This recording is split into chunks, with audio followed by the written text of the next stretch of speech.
समाजासाठी प्रेरणादायी घटना. तरुणाच्या अवयवदानातून 4 रुग्णांना नवजीवन. रस्ते अपघातात गंभीर जखमी अवस्थेतील तरुणाला उपचारासाठी लोणीच्या प्रवरा ग्रामीण रुग्णालयात दाखल करण्यात आलं होतं. उपचारादरम्यान गुरुवारी पहाटे त्याचा मेंदू मृत झाल्याचं डॉक्टरांनी सांगितलं. तरकसे कुटुंबियांवर दुःखाचा डोंगर कोसळला असतानाही त्यांनी सामाजिक भान ठेवून तरुणाच्या अवयवदानाचा निर्णय घेतला. दिवंगत कैलासची शस्त्रक्रिया करून दोन्हीही किडनी आणि डोळे अवयवदान करण्यात आले. शेतकरी असलेल्या कैलासच्या मृत्यूनंतर त्याच्या अवयवदानातून 4 जणांचे जीवन सुखकर होणार आहे.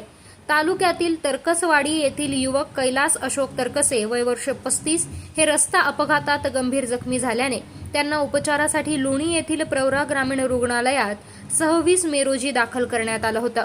उपचारादरम्यान आज पहाटेच्या सुमारास त्यांचा मेंदू मृत झाल्याचं घोषित करण्यात आलं. या दुःखद प्रसंगी त्यांच्या आईवडील आणि बहिणीनं अत्यंत धैर्याने आणि समाजहिताच्या भावनेनं अवयवदानाचा निर्णय घेतला, जो इतरांसाठी प्रेरणादायी ठरला. रुग्णालयातील अवयव प्रत्यारोपण समन्वयकांनी कुटुंबियांना समुपदेशन करून प्रक्रिया समजावून सांगितली. याबाबतची संबंधित माहिती ZTTC यांच्याकडे पाठवण्यात आली.